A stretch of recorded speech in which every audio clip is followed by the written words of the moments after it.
Good afternoon. Peace be with you. April 16th, continuing my spiritual autobiography, Moses to Muhammad in 60 Years, peace be upon him.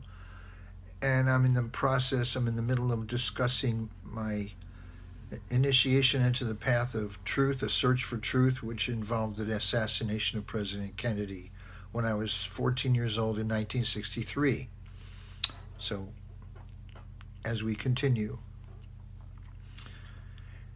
the assassination of President Kennedy took the floor out from under me. I was a big fan.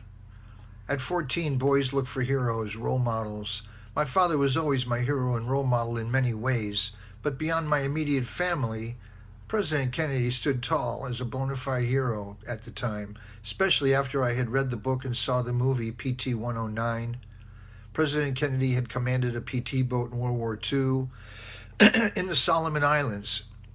Recent discoveries have said, it might have been his seamanship that helped him get into problems and get into the accident in the first place, and get into the trouble in the first place. But that remains to be seen. But how he responded is what we're talking about here. And that's when his boat was attacked and was sinking, he personally saved many members of his crew, swimming miles, carrying people, and permanently injured his back doing it. Now it has come out that the whole incident may have been partially his fault.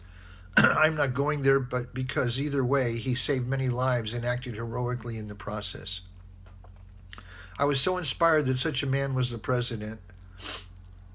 Now he was dead, and the official story stank to high heaven, even back when it was fresh.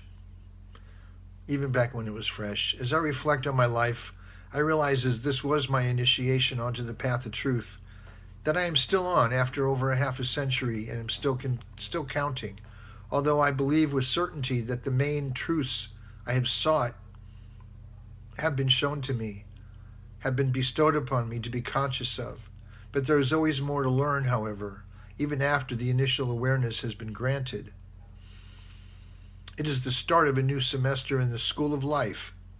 Since November 1963, I have not trusted anything at face value that I have heard or read in the media. I've been looking deeper into every headline since, every major story that affects the whole world and all humanity, seeking the truth behind the headlines, the reality behind the illusion. And what I have discovered is so vast and overwhelming. I realized early on that only our Maker can save us from what is happening in this world. And not only was the disconnect in the earthly arena, but it was also in matters of religion and spirituality. I was seriously looking into that as well, thirsty to understand why I was created, why I'm alive, and what's my purpose. Chapter 4, Appearance and Reality. The year after President Kennedy's assassination, 1964, something else happened that forever changed it. For me, it was emotionally crushing at the time, but as I look back, it was a great blessing. Allah works in strange and mysterious ways sometimes, for sure. In February 1964, the Beatles, the long-haired singing group, most of us, you know it automatically. For anyone who doesn't know who the Beatles were, the long-haired singing group in the 60s, they kicked off the long-haired stuff. They were on the Ed Sullivan Show. It was a variety show that showed every Sunday night in America. Families gathered around the TV to watch the Ed Sullivan Show. So the Beatles were on in February '64, the popular TV variety show that featured new talent from around the world. It was not common knowledge at the time, but since then I learned that they and other musical groups like them were created, packaged, and presented to the youth of the world for a hidden agenda. That was why John Lennon was killed, most likely, because he was going to spill the beans. But back then, they were all treated like mushrooms, fed poop and kept in the dark. That's how you grow mushrooms. You feed them poop and you keep them in the dark. That's an expression. Forgive me, I don't mean to be vulgar, but that wasn't vulgar. It's just a fact. That's how you grow mushrooms. You feed them poop and you keep them in the dark. That's how they grow. If you like mushrooms, then deal with it. Okay? No disrespect. And this new hip quartet of mopheads were the new gold standard of coolness in our youthful society. The Beatles' dress, hairstyles, behaviors, and music set the tone for our generation and for generations to come. And not long after the Beatles came to America, the unthinkable happened. While all the guys were growing their hair long like the British rock stars, my hair started falling out in big clumps all over my head. My parents took me to dermatologists, psychiatrists, even to Johns Hopkins University for some special research testing. Alopecia areata, they called it, patchy hair loss in Latin. Developed over the next few years into alopecia universalis, exactly what it sounds like, total hair loss on my whole body due to an unknown cause. Johns Hopkins University was doing research on it, so after a week of biopsies, photographs of my hairless pubic areas and my patchy head hair for their medical books and observations, my parents and I were told that it was related to the immune and thyroid systems, but there was no more information available. And since it was not a life-threatening illness, no one was doing any telethons to raise millions of dollars to find a cure for hair loss.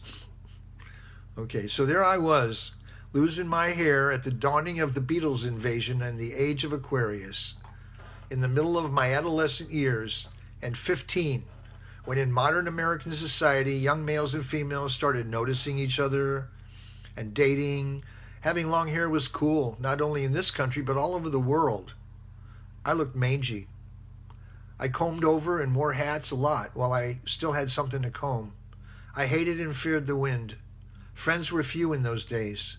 I was weird looking and therefore a social pariah. No more part of the good-looking in the crowd, a good-looking in crowd, which I had enjoyed the benefits of before.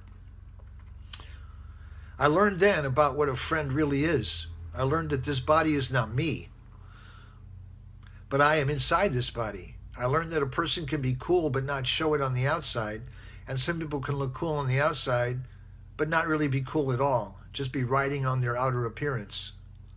So what I thought was a curse on me was perhaps one of the greatest blessings of my life, to lose my hair at the height of the frenzy over the Beatles.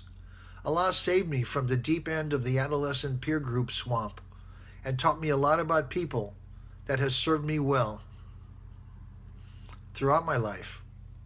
Of course, I did not see it like that when it was happening, but as I matured, and this experience made me mature faster than normal, I understood that Allah had separated me from the herd for a reason, in His wisdom and for His purpose. I began to wonder even deeper what that purpose was. I think Allah kept me from the high school social scene for a few reasons in retrospect. After the events of the year before and my curiosity and skepticism about the official report of the Kennedy assassination, I felt freed up to investigate at will without any undue scrutiny. I was already sort of a social outcast for my appearance, so looking into JFK, Vietnam, and other events did not raise any additional hassles for me. I was already considered a weirdo. Allah saved me from much of the permissive and promiscuous behavior among teenagers that increased as the 1960s rocked and rolled along. And I'm going to stop right now at 8.5 minutes. To be continued. Peace be with you.